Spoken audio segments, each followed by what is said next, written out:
Assalamualaikum warahmatullahi wabarakatuh. Selamat pagi Ananda. Salam sejahtera buat kita semua. Semoga Ananda dalam keadaan sehat semuanya. Amin ya rabbal alamin. Baiklah, pada kesempatan kali ini Ibu akan membahas materi mengenai sumber daya alam. Untuk itu, sebelumnya kita telah melaksanakan ujian tengah semester 1 dan kita masuk pada materi baru. Sebelum memulai pembelajaran, alangkah baiknya Ananda semua mengisi absen terlebih dahulu yang telah Ibu berikan link absennya di grup WhatsApp. Untuk memulai pembelajaran supaya ilmu yang kita dapatkan bermanfaat, oleh karena itu kita berdoa terlebih dahulu. Berdoa dimulai. Berdoa selesai. Baiklah, materi pada hari ini judulnya sumber daya alam.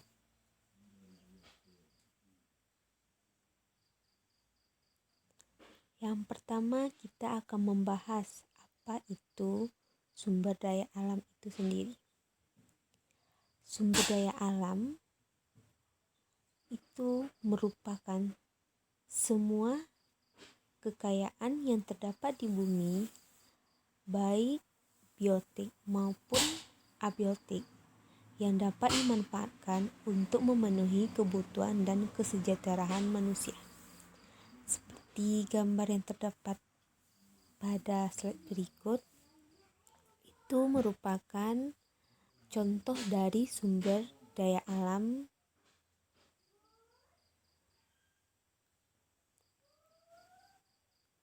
Selanjutnya, kita akan membahas apa saja syarat yang bisa dikatakan sebagai sumber daya alam.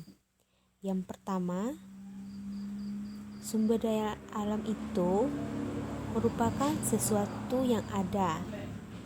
Berarti sumber daya alam itu nyata atau tampak oleh kita. Yang kedua, sumber daya alam itu dapat diambil. Yang ketiga, sumber daya alam itu bermanfaat bagi kehidupan manusia, tumbuhan, dan hewan.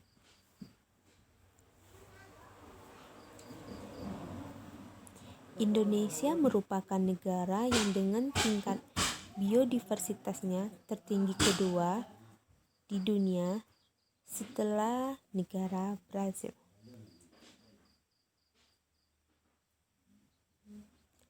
Apa saja faktor penentu kekayaan alam yang ada di Indonesia? Yang pertama, astronomi yang berada di iklim tropis. Yang kedua, faktor geologi yang terletak pada pertemuan lempeng tektonik. Dan yang ketiga, Indonesia yang kaya akan sumber makanan.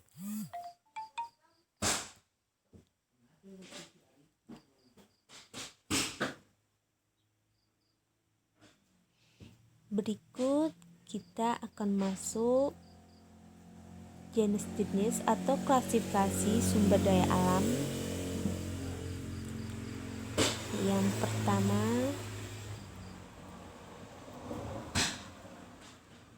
sumber daya alam berdasarkan pembentukan sifat kelestariannya.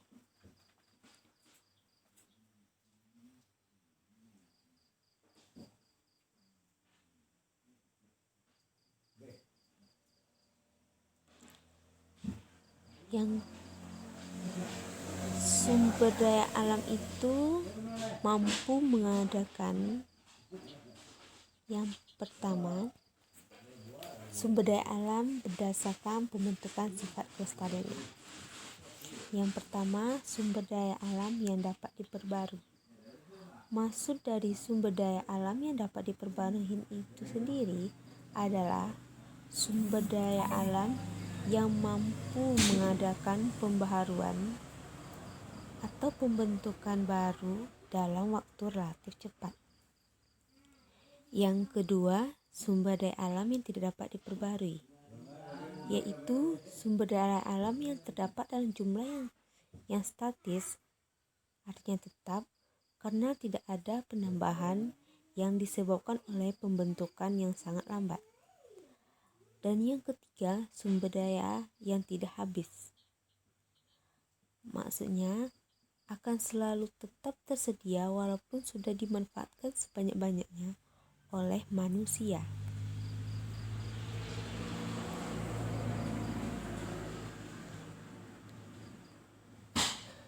Selanjutnya, sumber daya alam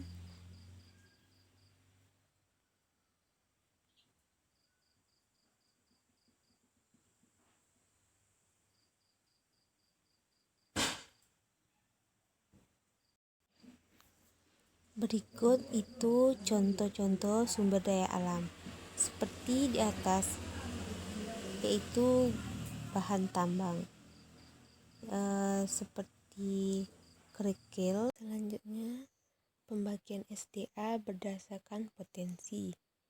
Yang pertama, SDA menurut materi. SDA menurut materi ini adalah SDA yang bisa dimanfaatkan dalam bentuk fisiknya. Dan yang kedua, SDA energi. SDA energi yang pemanfaatannya adalah energi yang terkandung dalam sumber daya alam tersebut. Dan yang ketiga, sumber daya alam ruang. Sumber daya alam yang berupa ruang atau tempat hidup.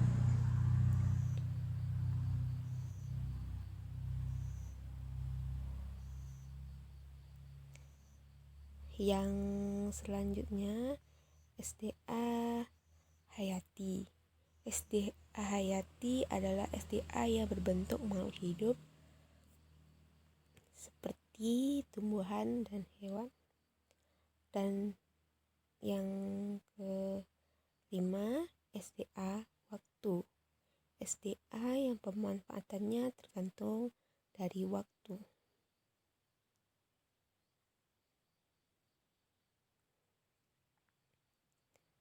Berikut ada SDA berdasarkan jenisnya.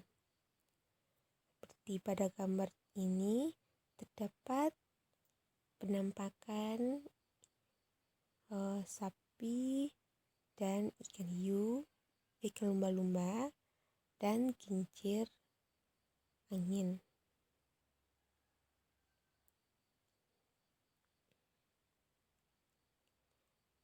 SDA berdasarkan jenisnya, yang pertama SDA biotik atau hayati, yaitu sumber daya alam yang berbentuk makhluk hidup yang tadi. Dan yang kedua SDA non hayati atau SDA fisik, sumber daya alam yang berupa benda tak hidup. Nah, seperti gambar berikut itu merupakan contoh dari SDA fisik atau SDA non hayati.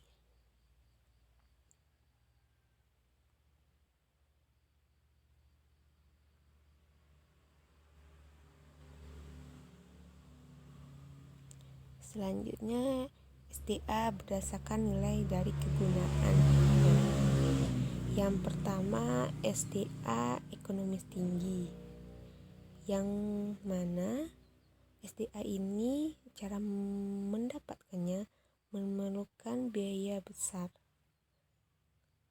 Dan yang kedua, SDA ekonomis rendah, yang mana cara mendapatkannya biaya yang cukup murah.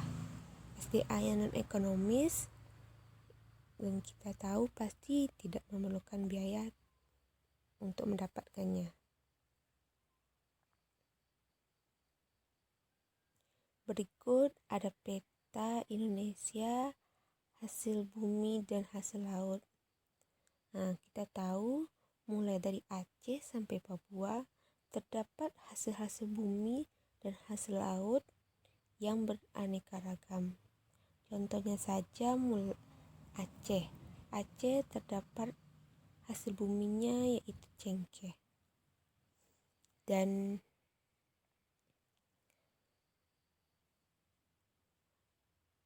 pada daerah Papua juga terdapat berbagai macam hasil laut seperti udang dan ikan lainnya. Kita bisa juga melihat dari atlas, merupakan peta hasil bumi dan hasil laut di Indonesia.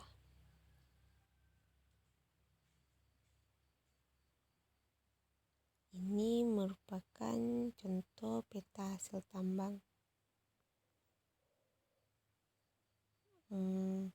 Pada daerah Kalimantan terdapat pengeboran minyak di Banjarmasin, salah satunya contoh. Dan di daerah Kendari terdapat hasil tambang aspal dan lain sebagainya.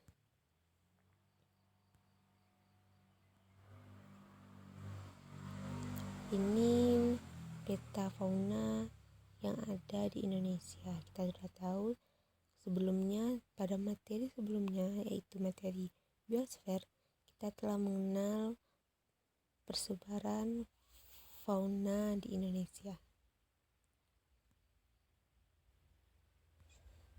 Oke, terima kasih atas perhatiannya. Semoga dari penjelasan Ibu, Anda semuanya mengerti dan paham. Dan untuk selanjutnya kita lanjutkan pada grup WhatsApp. Oleh karena itu, Ibu ucapkan terima kasih dan Ibu sudahi dengan wassalamualaikum warahmatullahi wabarakatuh.